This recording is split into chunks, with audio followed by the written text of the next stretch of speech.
Of course it was not the right decision. It was the wrong decision, period. Police in Texas on Friday admitted law enforcement's response in Uvalde fell disastrously short.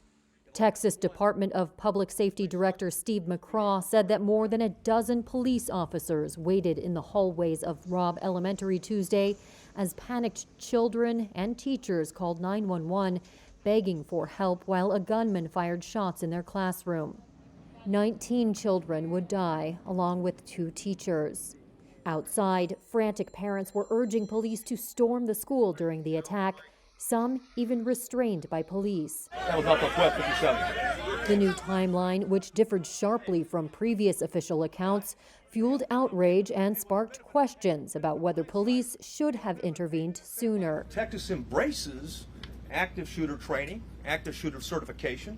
Every officer lines up, stacks up, goes and finds where those rounds are being fired at and keeps shooting until the subject is dead, period. But law enforcement on the scene that day elected to wait for backup, McCraw said, believing the shooter was barricaded in the classroom and no longer a threat. Meanwhile, the calls for help began. I'll not say her name, but she was in room 112, called 911 at 12:03.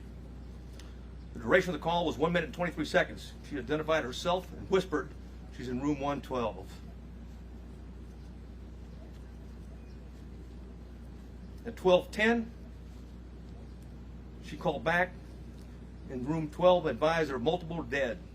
The unidentified caller tried again, calling at 12:13 and 12:16, saying 8 or 9 students were still alive. More calls followed, some from students, at 12:19 and 12:21, when 3 shots could be heard in the background. Another call at 12:37 and again at 12:47, when the caller asked to please send police now. How many students died in those 48? I don't have that answer. We're looking at it right now. McCraw said officers used a janitor's keys to enter the classroom at 12:50 p.m., nearly an hour and a half after 18-year-old Salvador Ramos entered the school with an AR-15 semi-automatic rifle and exchanged fire with officers. In total, Ramos had 60 magazines and 1,657 rounds. He killed 21 people. McCraw said no police officers were seriously injured.